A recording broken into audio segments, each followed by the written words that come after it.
கழகத்தின் நிரந்தர பொதுச் செயலாளர், வருங்கால முதலமைச்சர், நாடாள பெருந்திட்ட நலத்திட்ட நாயகர், இந்த மண்ணையாள பெருந்திட்ட மகாராசன் புரட்சி தமிழர் ஐயா எடப்பாடி அவர்களை வணங்கி, இருவரும் தெய்வங்களான புரட்சி தலைவர் எம்ஜிஆர், தமிழகுலசாமி அம்மா அவர்கள் அருளாசியோடு இந்த தாய் தமிழ்நாட்டு மக்களுக்கு பணிவோடு சமர்ப்பிக்கின்றேன். தாவேக அரசு பொறுப்பேற்று முதல் பட்ஜெட் நேற்று தாக்கல் செய்யப்பட்டிருக்கிறது. நாடே எதிர்பார்த்த இந்த முதல் பட்ஜெட்டில மாண்புமிகு விஜய் அவர்களின் தலைமையிலான தாவேக அரசின் இயலாமையை பட்டவர்த்தமாக அரங்கேற்றம் நடத்தி இருக்கிறது இந்த நிதிநிலை அறிக்கை. நிதிநிலையை ஒரே ஆண்டில் சீர் செய்துவிட முடியாது. குறைந்தபட்சம் 2 ஆண்டுகளாவது ஆகும். கடந்த ஆண்டு நிலவரப்படி அரசின் கடன் சுமை 10 லட்சம் கோடி. கடன் அளவு ஆண்டுதோறும் கூடிக்கொண்டேதான் போகும். 50 ஆண்டுகள் ஆனாலும் இது அம்போகம் தான் விழப்போகுமே தவிர கடன் அளவை குறைக்க முடியாது. 3 மாதங்களில் சுமார் 22,000 கோடி கடன் வாங்கி இருக்கிறோம். இந்த நிதியாண்டில 1.22 லட்சம் கோடி கடன் பெற திட்டமிட்டிருக்கிறோம். ஒப்புதல் வாக்குமூலம் தந்திருக்கிறார் தாவேக அரசுடைய நிதித்துறை செயலாளர் மரியாதைக்குரிய MA சித்திக் IAS அவர்கள்.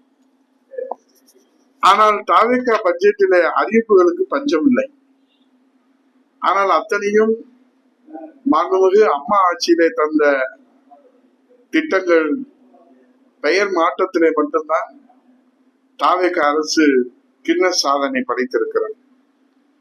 இதிலே நாம் முக்கியமாக இன்றைக்கு கவலையோடு இருப்பது என்னவென்றால், பள்ளி கல்விக்கும் உயர்கல்விக்கும் நிதி குறைக்கப்பட்டிருக்கிறது. ஜென்சி தலைமுறையால் ஆட்சி அரியணை அமர்ந்த விஜய்க்கு கல்வியா முக்கியம்? மதுபான விற்பனையை எப்படி உயர்த்துவது என்பதுதான் தாவேக அரசினுடைய கவலையாக இருக்கிறது.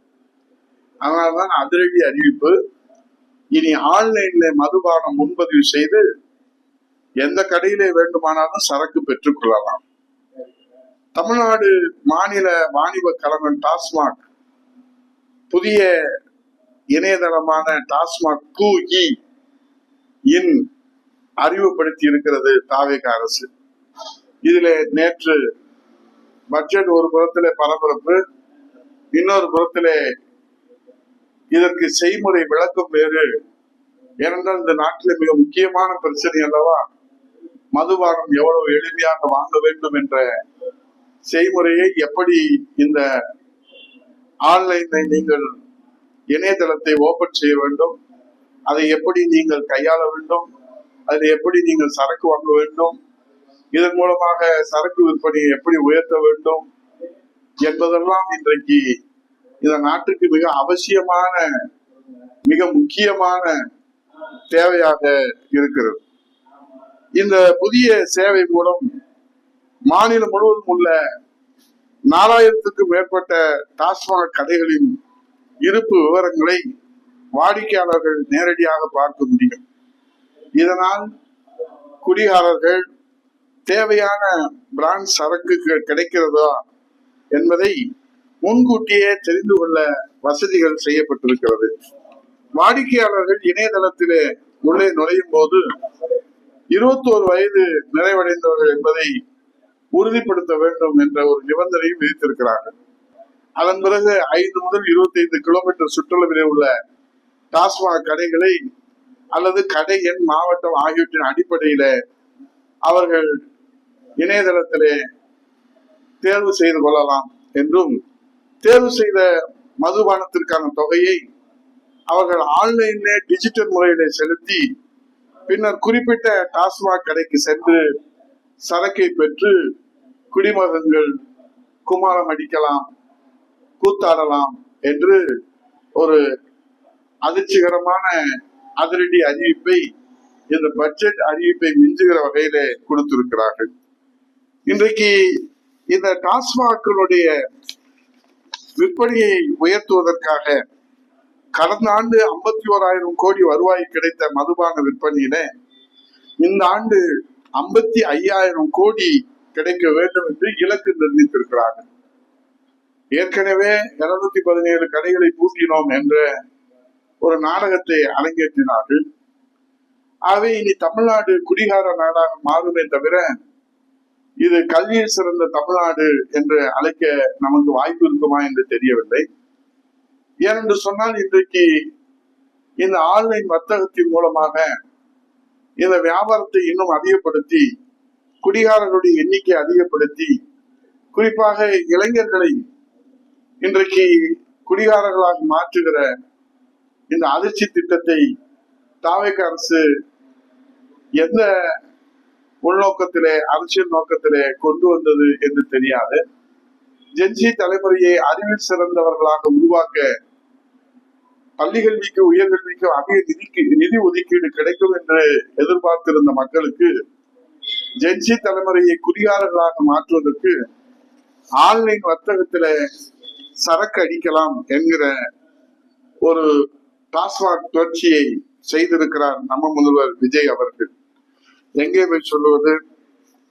ஆகவே இன்றைக்கு ஒரு நெரேட்டிவை உருவாக்க வேண்டும் என்று பட்ஜெட்டில முயற்சி செய்து தோற்று போயிருக்கிறார்.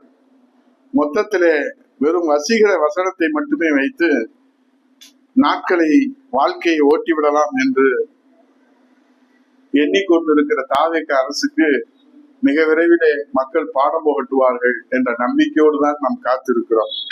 சரக்கு இருந்தால் தானே எடுத்து கொடுக்க முடியும், சட்டியில் இருந்தால் தானே அகப்பையில வரும். ஆகவே ஒன்றுமில்லாத சட்டியில சரக்கு எப்படி இருக்கும் என்பதுதான் நேற்றைய பட்ஜெட்டில வெட்ட வெளிச்சமாக இருக்கிறது. புரட்சி தமிழர் ஐயா எடப்பாடி அவர்கள் நேற்று ஏமாற்றம் அளிக்கிற பட்ஜெட் என்று சொல்லியிருக்கிறார்கள். 0 மதிப்பெண்கள் கொடுத்திருக்கிறார்கள். ஆகவே 2026-27 ஆண்டில் நிச்சயமாக 1.73 லட்சம் கோடி கடன் பெற திட்டம் என தாவேக அரசு பட்ஜெட்டில் அறிவித்திருப்பது இந்த 5 ஆண்டுகளிலே 10 லட்சம் கோடி கடன் வாங்க திட்டமிட்டிருப்பது நமக்கு அதிர்ச்சி அளிக்கிறது. எங்கே போகிறது தமிழகம்? இந்த தாவேக அரசின் ஏமாற்று பட்ஜெட் ஒரு தங்களுடைய கையாளாத தனத்தை அரங்கேற்றம் செய்திருக்கிற பட்ஜெட்டாகத்தான் பார்க்க முடிகிறது.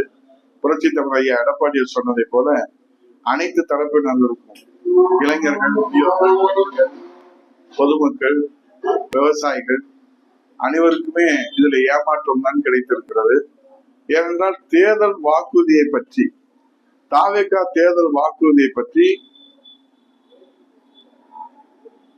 மூச்சு விடவில்லை நம்மளுடைய நிதிநிலை அறிக்கையில. பயிர்க்கடனை முழுமையாக தள்ளுபடி செய்வார்கள் என்று எதிர்பார்த்தார்கள். இன்றைக்காவது வேளாண் பட்ஜெட்ல வருமா என்று பார்த்தோம். இன்றைக்கு இருக்கக்கூடிய இந்த சூழ்நிலையில 4000 இளைஞர்களுக்கு வேலையில்லா பட்டதாரிகளுக்கு என்று சொன்னார்கள். மகளிருக்கு 2500 ரூபாய் என்று சொன்னார்கள். மாநிலம் முழுவதும் கட்டணமில்லா பேருந்து பயணம் என்று அறிவித்தார்கள். எதையுமே அவர்கள் மூச்சுக்கு கூட, உப்புக்கு கூட அதை தொட்டு பார்க்கவில்லை தேர்தல் அறிக்கையை. ஒருவேளை தேர்தல் அறிக்கையை வரலாற்று பெட்டகம் போல அடுத்த தலைமுறை வந்தால் இதை படித்து தெரிந்து கொள்ளட்டும் என்று பூட்டி வைத்து விட்டார்களோ என்னவோ தெரியவில்லை. தாலிக்கு தங்க திட்டம், மடிக்கணினி திட்டம், மிதிவண்டி திட்டம், மகளிருக்கு மாடுகள் வழங்குகிற திட்டம், வீடு வழங்குகிற திட்டம், இதையெல்லாம் புரட்சி தலைவர் அம்மா அவர்கள் பசுமை வீடுகள் திட்டம் என்று வைத்திருந்தார்கள். கிராம பொருளாதாரத்தை முன்னேற்றுவதற்கு பசுமை ஆடுகள், பசுமை எங்கும் விரைந்து வருவதற்காக கறவை மாடுகள் வழங்குகிற திட்டம், அதே போல உலகத்திலேயே பள்ளி மாணவர்களுக்கு மிதிவண்டி வழங்குகிற திட்டம், மடிக்கணினி 15 ஆண்டுகளுக்கு முன்பாகவே 2011 புரட்சி தலைவர் இதயத்துவ அம்மா அவர்கள் இந்த கணினி புரட்சியை எதிர்கொள்வதற்கு வல்லரசு நாடுகளுக்கு இணையாக மாணவ செல்வங்கள் வர வேண்டும் என்பதற்காக மடிக்கணினி திட்டம் தந்தார்கள். இனிமேல் தாலிக்கு தங்கம் தருகிற திட்டத்தின் மூலமாக தங்கம் இல்லாமல் எந்த திருமணம் நடைபெறக்கூடாது என்கிற ஒரு தங்க புரட்சியை புரட்சி தலைவர் அம்மா அவர்கள் நிகழ்த்தி காட்டினார்கள். ஆகவே இதிலெல்லாம் அவர்கள் வெற்றி என்ற வார்த்தையை சேர்த்து பெயர் மாற்றத்திலே கின்னஸ் சாதனை படைத்திருக்கிறது இந்த நிதிநிலை அறிக்கை. மொத்தத்திலே தாவக அரசு தன்னுடைய இயலாமையை அரங்கேற்றம் செய்து விழிவிழுங்கி நிற்பது நமக்கு கண்கூடாக தெரிகிறது. பொறுத்திருந்து பார்ப்போம். நன்றி, வணக்கம்.